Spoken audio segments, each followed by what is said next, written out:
एक नैरेटिव है मोदी की गारंटी। कहते हैं कि मोदी की गारंटी का मतलब गारंटी के पूरा होने की गारंटी। और आज के दौर की अगर हम बात करें तो आज लोगों के मन में खूब गुस्सा है आज की सरकार के खिलाफ, महंगाई के मुद्दे पे, बेरोजगारी के मुद्दे पे, भ्रष्टाचार के मुद्दे पे। आप तो लोग कहीं ना कहीं आज भारतीय जनता पार्टी से नाराज भी है। देश एक विकल्प चाहता है, भारत देश बेहतर बनेगा, देश से महंगाई जाएगी, लोगों को नौकरियां मिलेंगी, लोगों की जेब में कुछ आमदनी आएगी, इंफ्रास्ट्रक्चर डेवलपमेंट होगा, स्कूल अस्पताल बढ़िया होंगे, इलाज मुफ्त होगा। लोगों को इन चीजों से ज्यादा ताल्लुक रखते हैं लोग। नमस्कार दोस्तों, आज के इस नए डिबेट वीडियो में आपका स्वागत है। दोस्तों, आज के डिबेट में आप आम आदमी पार्टी सांसद राघव चड्ढा साथ में इंडिया न्यूज पत्रकार राणा यशवंत को देखने वाले हैं। डिबेट में राघव चड्ढा ने मोदी सरकार अथवा भाजपा के राजनीतिक कूटनीति को एक्सपोज करा है। इन्होंने चुनाव आयोग से लेकर सुप्रीम कोर्ट, ईडी, सीबीआई साथ ही अन्य तमाम संस्थाओं के बारे में अपनी बात रखी है।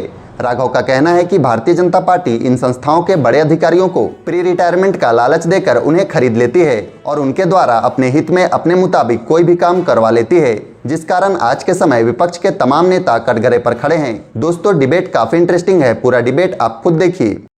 चलो भाई, देखिए, अगर इस देश में निष्पक्ष चुनाव आयोग नहीं होगा तो इस देश में निष्पक्ष चुनाव नहीं होंगे, तो फिर स्वतंत्र इलेक्शंस नहीं होंगे। ये सारी शक्तियां केंद्र सरकार के अधीन आ जाती हैं, उनके नियंत्रण में आ जाती हैं।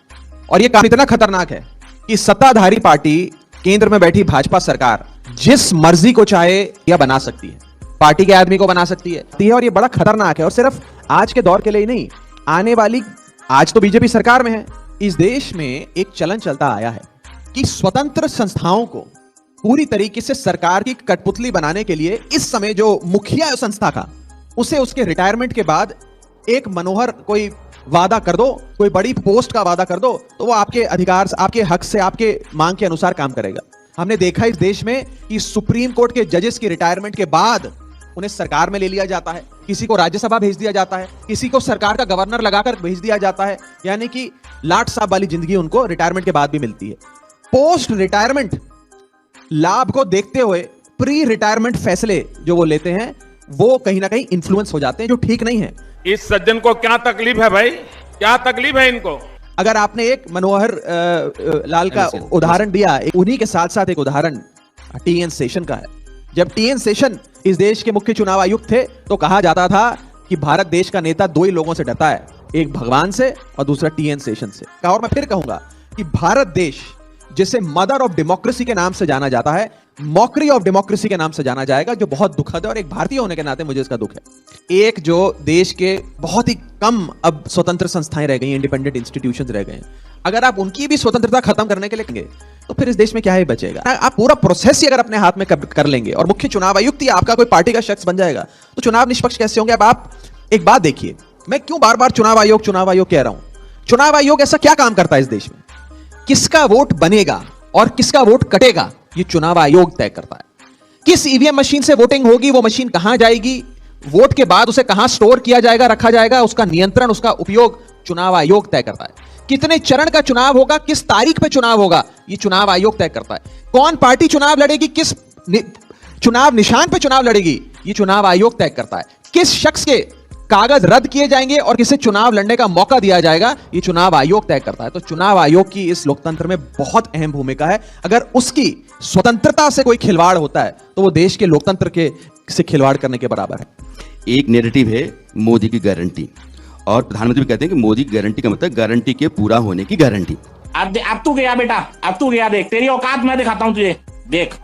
क्योंकि आपने मोदी की गारंटी की बात करी, तो सबसे पहले किसी नेता की गारंटी इस देश में प्रचलित हुई, लोगों ने उस पर विश्वास किया और वोट दिया, वो थी अरविंद केजरीवाल की गारंटी।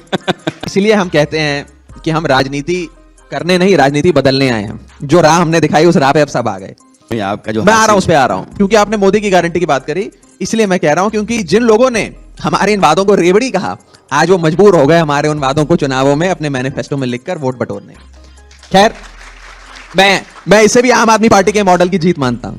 इस देश को एक विकल्प की आवश्यकता है, और वो विकल्प तभी आएगा जब एक नए प्रकार की राजनीति, एक नए प्रकार की पॉलिटिकल वोकैबुलरी देश के जनता के भीतर हम लोग जाकर पहुंचा पाएंगे। इसमें कोई दो राय नहीं है कि भाजपा एक मजबूत पार्टी है, इसमें कोई दो राय नहीं है कि वो चुनाव जीत कर आई है, लेकिन इसमें भी कोई दो राय नहीं है कि आज देश एक विकल्प चाहता है। एक ऐसा विकल्प देश की जनता के सामने रखा जाए जिसमें जनता को विश्वास हो कि अगर ये लोग आएंगे तो हमारा भारत देश बेहतर बनेगा, देश से महंगाई जाएगी, लोगों को नौकरियां मिलेंगी, लोगों की जेब में कुछ आमदनी आएगी, इंफ्रास्ट्रक्चर डेवलपमेंट होगा, स्कूल अस्पताल बढ़िया होंगे, इलाज मुफ्त होगा। लोगों को इन चीजों से ज्यादा ताल्लुक रखते हैं लोग। वैकल्पिक राजनीति के तहत एक नए पॉलिटिकल वोकैबुलरी के तहत एक विकल्प देश के लोगों को दिया जाए। और जहां तक बात रही कि 77 को आज से मत कंपेयर करिए, क्योंकि उस समय इमरजेंसी के चलते एक गुस्सा था लोगों के मन में, आज शायद वो गुस्सा नहीं है, ये गलत कथन है। पहली चीज तो उस समय भी जो पार्टी शक्तिशाली थी उसकी खूब सीटें आई थी, उसने पूरा दक्षिण भारत भी स्वीप किया था, उत्तर भारत के कई राज्य ले गई थी। ऐसा नहीं है कि वो मजबूत पार्टी नहीं थी या उसकी लोकप्रियता कुछ कम थी। और आज के दौर की अगर हम बात करें तो आज लोगों के मन में खूब गुस्सा है आज की सरकार के खिलाफ। इस प्रकार की बचकाना बातें किसी के गले नहीं उतरती, लोग मजाक उड़ाते हैं। महंगाई के मुद्दे पे, बेरोजगारी के मुद्दे पे, सोशल वेलफेयर के मुद्दे पे, भ्रष्टाचार के मुद्दे पे आपने कल तो लोग कहीं ना कहीं आज भारतीय जनता पार्टी से नाराज भी हैं, विकल्प की तलाश में। अगर विकल्प आप लोगों के सामने देंगे ही नहीं तो बेचारे लोग क्या करेंगे, वो तो फिर पुरानी पार्टी को ही वोट देंगे। प्रधानमंत्री नरेंद्र मोदी पिछले कई वर्षों से दो मुद्दों को लेकर के लोगों के बीच में अपनी आवाज बुलंद करते हैं। एक है वंशवाद और एक है भ्रष्टाचार। और भ्रष्टाचार का सवाल जब भी आता है तो एक उंगली आपकी पार्टी की तरफ भी उठती है। देखिए, वंशवाद और भ्रष्टाचार, इन दोनों को आप भाजपा की कसौटी से या भाजपा के भीतर ही देख लीजिए। जितना वंशवाद भाजपा में है शायद ही और किसी पार्टी में होगा। आप एक एक करके मैं अगर नाम गिनाना शुरू करूं तो शाम हो जाएगी। बुनियादी अंतर है, बीजेपी कहती है कि वंशवाद का मतलब यह है कि एक परिवार का एक पार्टी के ऊपर पूरा कब्जा, नियंत्रण। एक बेटा राजनीति में है और उसका भी बेटा राजनीति में है तो वो वंशवाद नहीं है। ये तो अपनी परिभाषा बीजेपी दे रही है, कहते हैं। मैं तो यहां तक कहता हूं दोनों चीजें गलत हैं। और ये बात मैं डंकी की चोट पे कहता हूं कि इस देश में इकलौती ऐसी पार्टी है आम आदमी पार्टी, जिसने अपनी पार्टी की संविधान में ये लिख दिया कि अगर एक शख्स को हमने कोई ओहदा दे दिया या टिकट दे दी तो उस शख्स के परिवार से किसी व्यक्ति को कभी भी आम आदमी पार्टी में ना ओहदा मिलेगा ना टिकट मिलेगी। जैसे कि मुझे विधायक का चुनाव लड़वाया, सांसद का चुनाव लड़वाया, सांसद बनाया। अब मेरे परिवार में ना मुझसे पहले ना मेरे बाद आने वाले किसी शख्स को आम आदमी पार्टी टिकट देगी, हमने अपने संविधान में लिखा है। यह होती है प्रतिबद्धता वंशवाद राजनीति में समाप्त करने के प्रति। ऐसे नहीं कि या तो एक परिवार का कब्जा या फिर जो भाजपा का हम देखें कि भाजपा के भीतर तो हर बड़े नेता का बेटा आज एक बड़े बड़े ओहदों पर बैठा है। मैं अगर लिस्ट गिनानी शुरू करूं तो शाम हो जाए। जनता को आप मूर्ख समझना बंद कर दीजिए। और जहां तक आपने भ्रष्टाचार की बात करी, मैं आपसे पूछता हूं और आप इसका जवाब दीजिएगा, मैं चाहूंगा जनता इसका जवाब दे। एक नेता थे जिनके खिलाफ पानी पी पीकर भारतीय जनता पार्टी ने भ्रष्टाचार के आरोप लगाए। 2016 में उस नेता पर इन्फोर्समेंट डायरेक्टरेट ने एफआईआर दर्ज कर उन्हें गिरफ्तार कर लिया। 2 साल वो नेता भ्रष्टाचार के आरोपों में जेल में रहे।